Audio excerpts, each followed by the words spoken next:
প্রণাম জানিয়ে শুরু করছি আজকের অনুষ্ঠান সৌভাগ্যের সন্ধানে। আজকে একটি এমন জিনিসের কথা বলবো, একটি এমন ক্রিয়ার কথা বলবো যে ক্রিয়াটি আমাদের প্রতিটি মানুষেরই করা উচিত। অর্থাৎ ৮ থেকে ৮০ আমরা প্রতিটি মানুষই কোনোভাবে ভুল ভ্রান্তি সহকারে এই কাজটি করে ফেলি, সেটা হচ্ছে পাপ। হ্যাঁ, বলে পাপ কখনো বাপকে ছাড়ে না। তো পাপ আমরা প্রতিটি মানুষই অজান্তে করে ফেলি কিছু না কিছু কারণে। তো দেখুন, অনেক সময় আমরা দেখেছি যে আপনি অনেক লড়াই করছেন, অনেক ছুটছেন, অনেক পরিশ্রম করছেন, কিন্তু জীবনের বোল বদলাচ্ছে না, চাকা ঘুরছে না, জীবনে উন্নতি আসছে না। তো অনেক সময় আমার মা ঠাকুমারা বলে আমি মনে অনেক পাপ করেছি, তাই এই জন্মে এই পাপ আমার আর কাটছে না। তো এই যে পাপের কথা, আমরা পথ চলতে চলতে অনেক সময় পায়ের তলায় পিঁপড়ে বিভিন্ন কীটপতঙ্গ এসে পড়ে মরে যায়, আমরা বুঝতেও পারি না, একটা প্রাণের হত্যা হলো। আবার অনেক সময় ইচ্ছা করে অনেক মানুষ ক্ষতি করছে, বা অনেকে জানতে বা অজান্তে অনেকে ক্ষতি করছেন। তো আমরা কিন্তু জানি যারা চুরি করছে, ডাকাতি করছে, মানুষকে মেরে খুন করে টাকা লুট করছে, এটা কিন্তু পাপ। কিন্তু মানুষ কিন্তু কোনো কষ্টে, কোনো অভাবে আর কোনো টাকার জন্য করে। তো আমরা প্রতিটি মানুষই জানতে বা অজান্তে পাপ করে ফেলছি। তো আজকের বিষয়, আপনি আপনার জীবনের যাবতীয় পাপ কি করে ক্ষয় করতে পারবেন।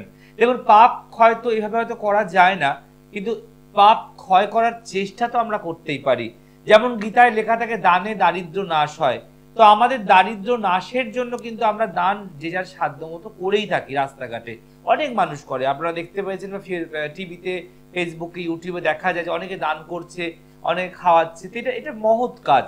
তো যদি আপনি আপনার জীবনে এমন কোনো পাপ করে থাকেন, কাউকে কষ্ট দিয়ে থাকেন, কাউকে ছোট বড় কথা বলে তার কষ্ট দিয়েছেন, কাউকে ঠকিয়েছেন, বা অজান্তে আপনার হাত দিয়ে কোনো ভুল হয়ে গেছে, তাহলে আজকের এই টোটকা আপনাকে অনেক বেশি অক্সিজেন দেবে। এবং অবশ্যই এই টোটকা করতে হবে শিবরাত্রির দিন। অর্থাৎ শিব তন্ত্রের সৃষ্টিকর্তা এবং স্রষ্টা, এবং শিবকে ধরে নিয়ে যাবতীয় তন্ত্র কিন্তু আমরা করে আসছি এতগুলো বছর ধরে। শিব পারে আপনার জীবনের সমস্ত পাপকে, কলহকে তার নিজের জটায় ধারণ করতে। শিব পারে সমুদ্র মন্থনে সেই বিষকে যে কণ্ঠে ধারণ করতে। শিব পারে আপনার পাপকে পাপক্ষয় করাতে। তো আজকের বিষয়, কিভাবে আপনি আপনার পাপকে ক্ষয় করবেন, কিভাবে আপনি আপনার পাপের যে ভাগীদার আপনি হচ্ছেন দিনের পর দিন, তাকে আপনি নাশ করবেন, সেই নিয়ে আজকের বিষয়। 3টি প্রদীপ করলে দান, পাপক্ষয় হবেই আছে বিধান। 3টি প্রদীপ করলে দান, পাপক্ষয় হবেই পাপক্ষয় হবেই আছে বিধান। অর্থাৎ শিব কল্পে, শিব পুরাণে, এই শাস্ত্রে বলা আছে যে এই 3টি প্রদীপ দান করলে, দান মানে দেওয়া, জ্বালিয়ে দেওয়া, তাকে দান বলা হয়, করলে আপনার পাপক্ষয় অবশ্যই হবে। দেখেনি ফার্স্ট কলার কে আছে, আসছি বিষয়। নমস্কার। হ্যাঁ, নমস্কার স্যার। বলুন, কে বলছেন আর কোন জায়গা দিয়ে ফোন করছেন? হ্যাঁ, আমি বেয়ালা থেকে বলছি। হ্যাঁ, আমার ছেলের সম্বন্ধে জানবো। ছেলের নাম, ডেট অফ বার্থ? হ্যাঁ, অভিনব তারণ। Date of birth? হ্যাঁ, 27/5/97। 27/5/1997। হ্যাঁ, জন্ম 10টা 7 কলকাতা। ওকে, 10টা 7। জন্মস্থান কোথায়? কলকাতা। কলকাতা। অনুষ্ঠান দেখেন না প্রথম দেখছেন? ভীষণ ভীষণ দেখি স্যার আপনার অনুষ্ঠান, জানার ইচ্ছা আছে স্যার। আসবেন, কিন্তু আমি এই যে আজকের বিষয় যে নিয়ে আলোচনা করছি, পাপক্ষয়, আমরা তো অনেকেই করে ফেলি, ভুল করে, অজান্তে, চাই না তাও করে ফেলি। প্রতিটি মানুষই তো পাপ করছে কিছু না কিছু। হ্যাঁ, একদম। এটা কি বাস্তব বলছি তো, না বলছি না? আমরা এমন মনীষী নই বা ঋষি মনে পাপ করিই না। প্রত্যেকটা মানুষই আমরা পাপ করছি, কম বেশি, বা জেনে বা না জেনে করছি। তো একদম। তো এই যে শিবরাত্রির দিনে আপনার জীবনে যদি কোনো পাপ থেকে থাকে, যদি আপনার কষ্টের ফল আপনি পাচ্ছেন না, তখন আমরা বলি না আমার এত পাপ যে পাপ ক্ষয়ছে না, বলি তো আমরা কথার কথা। হ্যাঁ, তো এই যে বিষয় নিয়ে আজকে আমি আলোচনা করছি, এরকম বিষয় আর কোন জ্যোতিষ প্রোগ্রামে শুনতে পান? না না স্যার, আপনার কি বলবো, আপনার মানে কথা একদম মাটিতে পড়ে না স্যার। এই যে বিভিন্ন বিষয় নিয়ে আলোচনা, সবটা ইম্পর্টেন্ট রয়েছে। জ্যোতিষ প্রোগ্রাম মানে এমনটা নয় যে আমি লোককে ছোট করলাম, কাউকে চিমটি দিয়ে কথা বললাম, কাউকে খারাপ কথা বললাম, কাউকে ভয় দেখালাম, কাউকে বললাম এই হয়ে যাবে, ওই হয়ে যাবে, আসো আমার কাছে।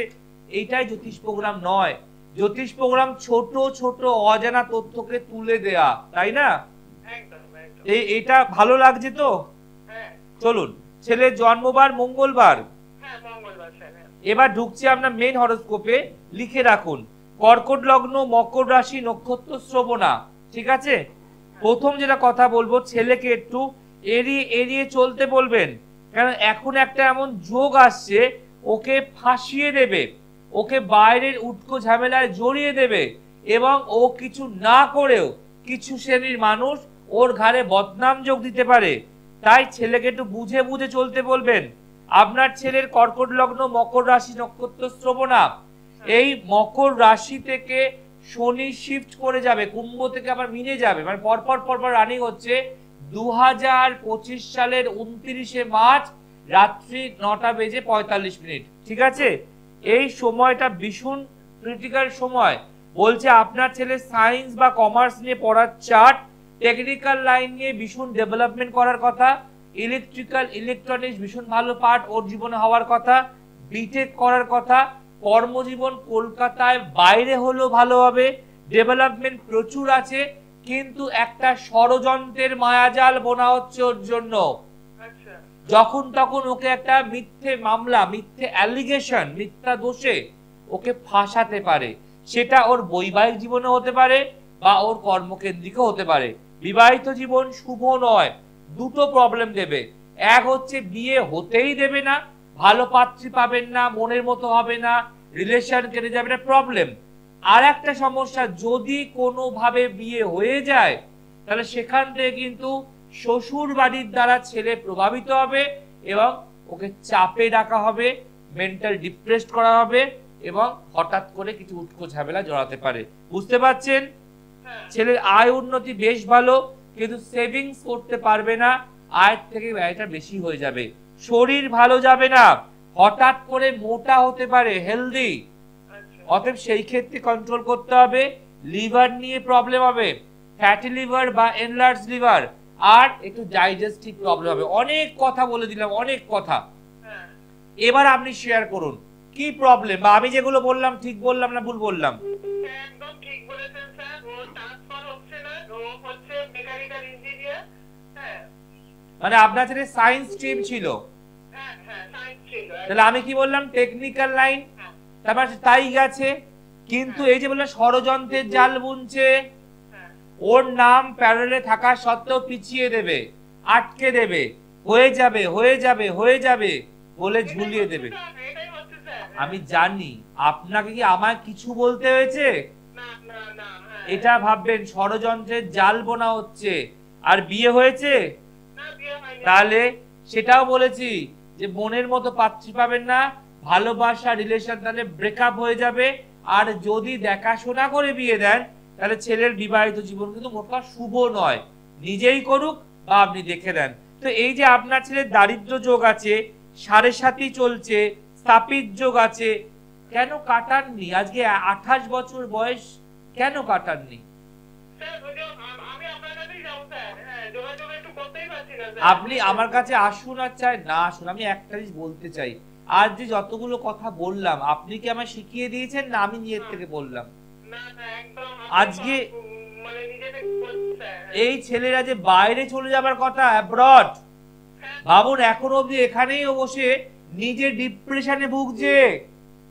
ও তো বাইরেই আছে স্যার, চেন্নাই যাচ্ছে। তাই তো বলছি আরো যাওয়ার কথা বা কলকাতায় ফেরার কথা, ট্রান্সফার, কিন্তু ষড়যন্ত্রের জাল, বারবার তো বলছি। এবং চেন্নাই বলেছি, আমি অ্যাব্রডও বলেছি, বিদেশ যাওয়ার কথা বলেছি, কিন্তু এর সবটা আটকে রয়েছে মায়াজালে।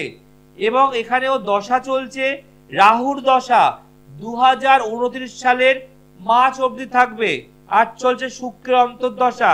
আমি বলবো পারলে শিবরাত্রি যোগে কেন কাজ করালেন না? এত ভালো একটা যোগ, কুম্ভের শেষ দিন আর শিবরাত্রির যোগ, চতুর্দশী, এগুলো কেন কাজে লাগান না? কেন টিভিতে সময় নষ্ট করেন? কেন নিজে উদ্যোগ নিয়ে বেরিয়ে কারো কাছে গিয়ে বসে একটা আলোচনা কেন করেন না? আমার কাছে আসতে হবে না, আরো তো অনেকে বসে আছে মেলা খুলে। না না স্যার, আপনার কাছে যাবো স্যার, সেটাই তো যে উঠতে পারছি না, সময় শুনুন একটা কথা বলি শুনুন, যে উঠতে পারছি এটা কোনো কথা নয়। আর যদি আপনার রোগ হয় আপনি কি ডাক্তার দেখাতে যাবেন না? তাহলে এটাও তো একটা রোগ, যেখানে ছেলে এত ট্যালেন্টেড, এত কোয়ালিফাইড, এত নলেজেবল, কিন্তু ওকে ইচ্ছা করে ট্রান্সফার করছে না। আপনি পারলে একটু কারোর সঙ্গে ইমিডিয়েট যোগাযোগ করুন, আর নাহলে 2025 থেকে 2040 বসে থাকুন, টিভি অনুষ্ঠান দেখুন, কিচ্ছু করার নেই। এই জন্মছক ইমিডিয়েট সংশোধন করুন, ভালো থাকুন।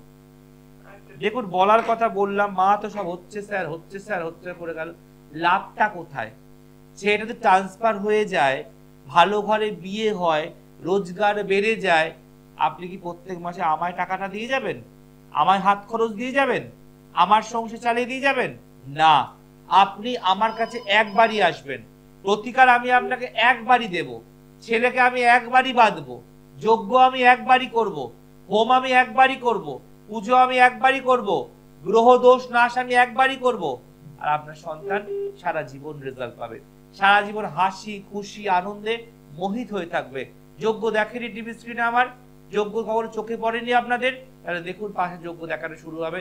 দেখুন এই যজ্ঞ, এই আরতি, এই পুজো, এই মাতৃভূমি, এই শ্মশান ভূমি, এর অনেক শক্তি আছে। দেখুন লোকে ছাতা নিয়ে অঝোরে বৃষ্টি পড়ছে, বাট কেউ এক চুল সরছে না এই মায়ের যজ্ঞকুণ্ড থেকে। প্রতিটা মানুষ দাঁড়িয়ে আছে নিজের নিজের স্বপ্ন পূর্ণ উদ্দেশ্যে, প্রতিটা মানুষ দাঁড়িয়ে আছে নিজের সমস্যা থেকে মুক্তি পাওয়ার জন্য, প্রতিটা মানুষ দাঁড়িয়ে আছে অধীর আগ্রহে কখন জয়দার পাশে বসে একটু করে আহুতি দেওয়ার জন্য।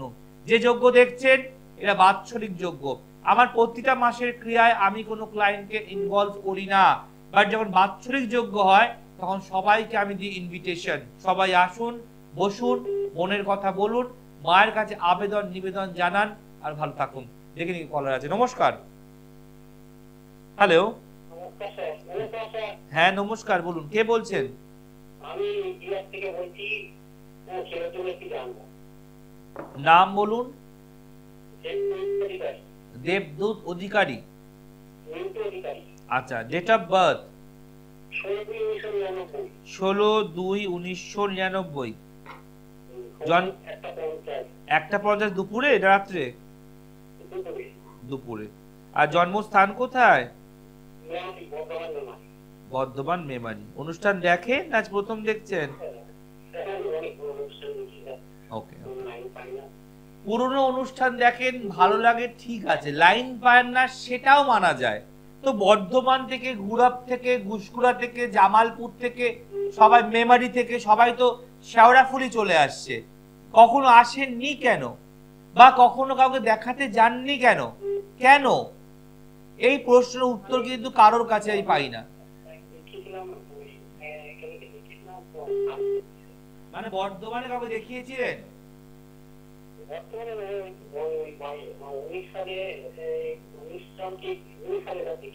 মানে কোথায় দেখিয়েছিলেন ছেলেকে?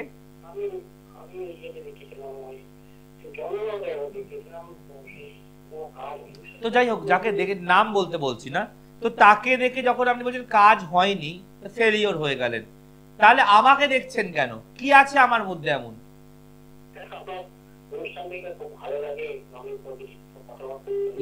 পজিটিভ কথাবার্তা বলি, শুধু তাই নয়, মানুষের জীবনে পজিটিভ ভাইব্রেশন আমি এনে দিই। কারণ হাতের 5টা আঙুল যেমন সমান নয়, 5 জন জ্যোতিষীও সমান নয়, 5টা ডাক্তারও তেমন সমান নয়। আপনার কখনো এক ডাক্তার ওষুধ খেয়ে রোগে সুস্থ হলেন না, আপনি পরের ডাক্তার গেলেন, বাট যার ওষুধ খেয়ে সুস্থ হলেন না তার কাছে বাকিরা সুস্থ হচ্ছে না? যাই হোক, আমি ভাঙতে বলছি না, আমি কারোর নাম জানতে চাই না, এটুকু জানতে চাই যে প্রত্যেকটা আমার ভাইদের, প্রত্যেকটা আমার বন্ধুদের, প্রত্যেকটা আমার দাদাদের ভবিষ্যৎটাকে উজ্জ্বল করুন। আমি যেমন খুব লড়াই করে, যুদ্ধ করে, কষ্ট করে যে এই জায়গায় দাঁড়িয়েছি, আমি চাই আগামী দিনে আপনাদের প্রতিটি ঘরে ঘরে ছেলেরা, দাদারা, ভাইরা নিজের পায়ে দাঁড়াক, যে আপনাদের বাড়িতে কখনো আর্থিক কষ্ট আর না হোক, আপনাদের বাড়িতে দারিদ্রতার ছাপ না পড়ুক, আপনাদের বাড়িতে কেউ চোখের জলে বিছানা না ভেজাক, আপনাদের বাড়িতে কখনো কেউ টাকা নেই, আর্থিক প্রবলেম বলতে না পারে। ছেলেকে, সন্তানকে এমন ভাবে তৈরি করুন, প্রতিকার এমন ভাবে জবরদস্ত দিন যে ওকে গ্রহরা সাকসেস দিতে বাধ্য হবে। বুঝতে পেরেছেন? এটাই আমার পজিটিভ ভাইব্রেশন। জয় পড়াশোনার এত বছর আছে, আপনার সমস্যার সমাধান না করিয়ে আমি জীবনে শ্বাস নিই না। চলুন, ছেলে জন্মবার মঙ্গলবার, এবার লিখে রাখুন মিথুন লগ্ন, কুম্ভ রাশি, নক্ষত্র ধনিষ্ঠা। ঠিক আছে? প্রথম কথা বলবো, ছেলের মাথা ঠান্ডা রাখতে হয়। মাথা, ও যে অল্পতেই রেগে যাওয়া, মাথা গরম করে ফেলা আর অধৈর্য হয়ে যাওয়া, যে কোনো কাজ ও শুরুটা মোটামুটি করে, ঠিক মাঝখানে গিয়ে আটকে যায়, কমপ্লিট করতে দেয় না। আমি কি ঠিক বলছি? দ্বিতীয় কথা, জন্ম চার্ট সূত্রে ব্যবসা করার চার্ট, ব্যবসা করলে জীবনে দাঁড়াতে পারবে। কর্মজীবন খুব একটা শুভ নয়, একাধিক কর্মের পরিবর্তন বা স্যাটিসফ্যাকশনের অভাব। এই জন্মচার্ট সূত্রে শরীর ভালো যাবে না। যদি ছেলে দু চাকার কোনো যানবাহন চালায়, cycle, scooter, bike, be careful, কারণ এখানে কিন্তু 7.5 মারাত্মক দমে চলছে ওর, যে কোনো সময় দুর্ঘটনা ঘটাতে পারে। এছাড়া মাথা ভীষণ গরম থাকে, আয়ের থেকে বেশি খরচা করে ফেলবে। হঠাৎ করে আগামী দিনে ছেলে কিন্তু একটা বেকারত্বের শিকার হতে পারে, অর্থাৎ হওয়া কাজ আটকে যাওয়া, বসে যাওয়া, সেলস কমে যাওয়া বা জীবনে একটা স্ট্রাগল চলে আসা। কি করে আপনার সন্তান? আমি বিশ্ববিদ্যালয় থেকে ও ডিপ্লোমা করেছি, দিয়ে ব্যান্ডেল আইটিআই থেকে আইটিআই করেছি, ট্রানজিটের উপর ইয়েস, এটাই তো বললাম, কর্মজীবন শুভ নয়। আমি আগেই বলে দিয়েছি, ব্যবসা করা, আপনি ভাবুন এতগুলো কোর্স করার পর একটা যে কোনো জায়গায় চাকরির পাওয়ারই কথা, ক্যাম্পাসে গিয়ে ওকে ডাকার কথা, বাট রেজাল্ট কিন্তু জিরো। কিন্তু এখন কি হলাম, বেকারত্বের শিকার হবে। কিছু করছে এখন? করতে বলতে স্যার ওই আপনার শেয়ার বাজারে একটা সঙ্গে যুক্ত আছে। ভাবুন ও কি পড়াশোনা করলো আর কোথায় করছে কাজ, দুটো কি মিললো? তাহলে দুটো দুই মেরু। ও কি কোর্স করলো সেটাতে চাকরি কিন্তু ভাঙিয়ে পেল না, ও শেয়ারে চলে গেল। কি পড়াশোনা খরচা করলেন আর কোথায় চলে গেল গড়িয়ে গড়িয়ে। এই যে আমি এখানে বললাম যে কর্মজীবন শুভ নয়, ব্যবসা, share trading as a business, যেখানে একের নয় একের অধিক লোকের শেয়ারের টাকা নিয়ে ও রোলিং করাতে পারে, তাই তো হয়? তো এগুলোর জন্য আরে ভালো জ্যোতিষীর দরকার, প্ল্যানার, যে প্ল্যানিং করে দেবে। চাকরি বাকরি আকাশ থেকে পড়ার মিষ্টি হাড়ি নয়, গুপি গাইন বাগাবাইর বইয়ের মতো। চাকরি বাকরি পাওয়ার জন্য আপনি কি করেছেন? এখানে 7.5 কাটিয়েছেন, এখানে রাহুর প্রতিকার করিয়েছেন, এখানে কেতুকে ঠিক করিয়েছেন, তাহলে কি করে পাবে দাদা? ভাগ্য মানুষ নিয়ে জন্মায় আর ভাগ্যর পরিহাস গ্রহরা করায়। আপনি তো মেলাতে পারছেন, ছেলেকে কষ্ট করে ধার করে দেনা করে কি সাবজেক্ট পড়িয়েছেন, আর ছেলে এখন কি কাজ করছে পার্ট টাইমে, মেলাতে পারছেন তো? না আমি কিছু ভুল বলছি কিনা আগে বলুন। না না না না আমি সব ঠিক বলছি। আমি আমার জিজ্ঞাসা করলে 100% হবে, লিখে রাখুন খাতায়। প্রতিকার করলেও যে পড়াশোনা করেছে, আমি তো জানি, তাই তো আপনাকে বললাম কি কর্মের জায়গায় বাধা, এটা তো এই জন্যই বললাম। আমি কি বললাম, লিখে রাখুন, প্রতিকার করলে যে পড়াশোনা করেছে, পড়াশোনা ভাঙিয়েই চাকরি পাবে, মনে রাখুন। জয় পড়াশোনার ফাউ কথা বলে না, আর জয় পড়াশোনার এই দুদিনের যোগীদের মধ্যে এসে বসে পড়ে না। এত বছর আমি আছি, প্রতিটা মানুষ রেজাল্ট পায়, এবং আমি যেরকম পজিটিভ, আমার ক্লায়েন্ট হয় পজিটিভ, এটা মাথায় রাখবেন। আমার কিন্তু কোনো ডিগ্রি নেই, আমার ডিগ্রি দেখতে পান, প্রফেসর, আচার্য, হেনা তেনা, আমার কিচ্ছু নেই, তাতেই লোকের কেল্লা ফাট হয়ে যাচ্ছে, মানে এক ফোনেতে বাজিমাত। আমি একটাই কথা বলবো, আপনি আমার কাছে আসুন বা যেখানেই যান, কিন্তু যান, সেটার ভাগ্যটাকে তৈরি করুন। আমি গেছিলাম গিয়ে আমি আমার সোনাবন্ধু দিয়ে অনেক ইয়ে করেছি, কিন্তু আমি রেজাল্ট পাইনি স্যার। আপনি কোথায় গেছিলেন সেটা আমি বলতে পারবো না, আমি সেই প্রসঙ্গতেই যাব না, কিন্তু আপনাকে বুঝতে হবে, আমি যেভাবে ভেঙে ভেঙে আপনাকে বোঝালাম, তারা কি আপনাকে এত ভেঙে বলতে পেরেছিল? না না, আপনি প্রশ্ন করেছেন, ও উত্তর দিয়েছিল। আপনি বলেছেন ছেলে চাকরি হবে নাকি দেখুন তো, সে উত্তর দিয়েছিল। আপনি বলেছেন কবে নাগাদ চাকরি পাবে দেখুন তো, সে উত্তর দিয়েছিল। আপনি বলেছেন আর কি হতে পারে দেখুন তো, সে উত্তর দিয়েছিল। আমি কি ঠিক বলছি? তাহলে আপনি গুতিয়ে গুতিয়ে তাকে প্রশ্ন করেছেন, উনি একটা করে উত্তর দিয়েছেন। জয়দাকে প্রশ্ন করতে হয় না, জয়দা নিজেই হচ্ছে ডিকশনারি, খুললেই আপনার প্রশ্ন আর আপনার উত্তর নিজেই পেয়ে যাবেন। পারলে ভালো কারোর সঙ্গে যোগাযোগ করুন, ছেলে ভালো থাকবে। আমি এটুকু বলতে পারি, আমি চাই ভেতর থেকে যে ও চাকরি পাক, কারণ ও চাকরি পেলে আমি খুশি হব যে এই পশ্চিম বাংলায় বা এই ভারতবর্ষে একটা বেকারকে সকার করতে পারলাম। বুঝতে পেরেছেন? ভালো থাকুন। দেখুন আমার এটাই কাজ, এত বছর আমি এই কাজগুলি করে আসছি, আগামী দিনেও করব। কিন্তু আমি দেখতে পারি না কেউ বেকারত্বে ভুগছে, আমি দেখতে পাই না কেউ মাঠে বসে মন মরা হয়ে বসে আছে, আমি দেখতে পারি না সবাই কাজে যাচ্ছে ব্যাগ নিয়ে আর আপনার ছেলেটি পাড়ায় বসে চা খাচ্ছে, আড্ডা মারছে। এটা দেখতে পাই না। আমি চাই প্রত্যেকটা মানুষ ছুটুক, প্রত্যেকটা মানুষ হাঁটুক, প্রত্যেকটা মানুষ জীবনে এগিয়ে যাক। এটা সব সময় প্রত্যেকটা পরিবারের কাম্য। ভাবুন তো, পরিবার পিছু একজন ভালো চাকরি পায়, তাহলে জীবনে কোনো সংসারে কারোর ঘরে অভাব বলে কি কেউ পাবে না। প্রত্যেক সংসারে যদি আমি কোনোদিন সরকারে থাকি, যদি আমার সরকার কোনোদিন তৈরি হয়, তাহলে পশ্চিমবাংলার সব ঘর থেকে একটা করে গভর্নমেন্ট চাকরি আমি দেবো। তাহলে জীবনে এই দারিদ্রতা, দুঃখ, কষ্ট, অভাব, অনটন একটা একটা ঘর থেকে বুঝতে পারে। তাই প্রত্যেকের শপথ নিতে হবে ভালো থাকার, ভালো রাখার। ভালো জায়গায় যান, যারা অভিজ্ঞ, যারা জ্যোতিষটা বোঝে, যাদের ডিগ্রির পরোয়া নেই, ব্রেনের পরোয়া আছে, তাদের কাছে যান, প্রতিকার করুন, ভালো থাকবেন। শুধু হাই হাই করে চিৎকার করলে আর লোককে চিমটি দিয়ে, লোককে দাঁত মুখ খিচিয়ে কথা বললেই ভালো জ্যোতিষ হওয়া যায় না। জ্যোতিষ হতে গেলে আপনার পকেটে কত টাকা আছে ওটা না গুনে আপনার মনে কত কথা লুকিয়ে আছে সেটা পড়তে হবে। যাওয়ার আগে এই টোটকাটা বলবোই অবশ্য, 3টি প্রদীপ করলে দান, পাপক ক্ষয় হবেই, আছে বিধান। কি পাপক ক্ষয় আর কি 3টে প্রদীপ দেখুন। ফার্স্ট কাজ, একটা মোটা তুলো নেবেন, তুলোর মধ্যে সর্ষে দেবেন, কালো সর্ষে, এটা ফার্স্ট স্টেপ। তুলোর মধ্যে সর্ষে দিয়ে এটাকে ভালো করে মুড়ে সলতে করবেন। সেকেন্ড স্টেপ দেখুন, এটাকে সলতে করা হলো, তুলো দিয়ে মুড়ে এটাকে সলতে করা হলো। তারপরে হচ্ছে 3টে এরকম মাটির প্রদীপ নিয়ে তার মধ্যে তেল দেবেন, তেল দেবেন, 3টে প্রদীপে 3টে তেল দেবেন। দেখুন 3টে ছবি দেওয়া আছে। প্রথমত হচ্ছে প্রদীপ, তুলোর মধ্যে সর্ষে দেবেন, সেটাকে প্রদীপের আকারে গোল করে করবেন। 3টে মাটির প্রদীপ নেবেন, প্রদীপের সলতেগুলো বসাবেন, ভেতরে সর্ষে পোড়া থাকবে। আর 3টে তেল দেবেন। প্রথম প্রদীপে তিল তেল দেবেন, দ্বিতীয় প্রদীপে বাদাম তেল দেবেন, তৃতীয় প্রদীপে নারকোল তেল দেবেন। প্রথম প্রদীপে তিল তেল, দ্বিতীয়টায় বাদাম তেল, তৃতীয়টায় নারকেল তেল। এই 3টে তেলের প্রদীপ জ্বালতে হবে আপনাকে শিবরাত্রির দিন। আর মনে রাখবেন, এই প্রদীপ দেখতে পাচ্ছেন সর্ষে দিয়ে পুর করছে, যেরকম আমরা কড়াইশুঁটি কচুরি খাই না বাড়িতে পুর ভরে, দেখুন এখানেও ঠিক তাই, সর্ষে দিচ্ছে তুলোর ভেতরে দিয়ে পুরের মতো করে ওটাকে আপনার করতে হবে।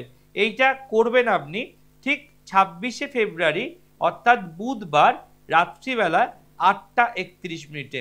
বুধবার 8টা 31 মিনিটে এটা আপনি করবেন। মনে রাখবেন বুধবার 8টা 31 মিনিটে আপনার করতে হবে এটা। মাটির প্রদীপের মধ্যে 3টেকে সলতে দিয়ে তার মধ্যে একটাতে দেবেন আপনি তিল তেল, একটায় বাদাম তেল, একটায় দেবেন আপনি নারকোল তেল।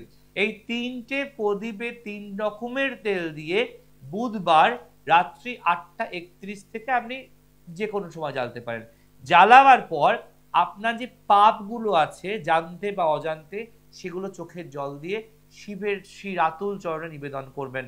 আর মনে রাখবেন যে এই টোটকা এতটাই ইম্পর্টেন্ট আপনার লাইফে, এই সময় মোবাইল ফোনের সুইচ অফ, কেউ ডিস্টারবেন্স না করে, সন্ধেবেলা 8টা 31 ধূপ ধুনো জ্বালিয়ে 3টে প্রদীপ, তার 3 রকমের তেল, একটাতে তিল তেল, একটায় বাদাম তেল, একটায় নারকেল তেল। জ্বালাবেন কি দিয়ে? দেশলাই বা লাইটার ইউজ করবেন না, একটা ছোট বড় কাঠির মধ্যে তুলো দিয়ে সলতে করে যে কোনো তেলে চুবিয়ে ওটা আগুন লাগিয়ে ওই দিয়ে প্রদীপ জ্বালাবেন, দারুণ রেজাল্ট পাবেন। আর জীবনে যা যা পাপ করেছেন জানতে বা অজান্তে, শুধু চোখের জল দিয়ে জানান, দেখুন দেবাদিদেব মহাদেব, পরমেশ্বর, মহাকালেশ্বর, ভূতনাথ আপনার জীবনে অনেক অনেক অনেক ভালো আনবে। সময়, সময় কাল আমাদের শিব, তাই জীবনের সময় ফেরাতে গেলে কালকে এটা দেখাবেন। আজ এখানে শেষ করব। শিবরাত্রি ভীষণ ভালো কাটান, খুব ভালো করে পুজো করুন, বুধবার বৃহস্পতিবার জুড়ে শিবরাত্রি দারুণ মজা করুন, আর শিবকে আনন্দের সঙ্গে করুন, ভাং কম খাবেন, সিদ্ধি বেশি খাবেন না, তাহলে মাথা পুরো ঘুরবে বিশ্বব্রহ্মাণ্ডের মতো। ভালো থাকতে হবে। আবার আসবো শুক্রবার নতুন বিষয় নিয়ে। দেখতে ভুলবেন না সৌভাগ্যের সন্ধানে। মিস করলে ইউটিউব যান, গিয়ে দেখুন আজকে ডেট এবং সৃষ্টি। সাবস্ক্রাইব করুন আর অবশ্যই লাইক শেয়ার করতে ভুলবেন না। নমস্কার।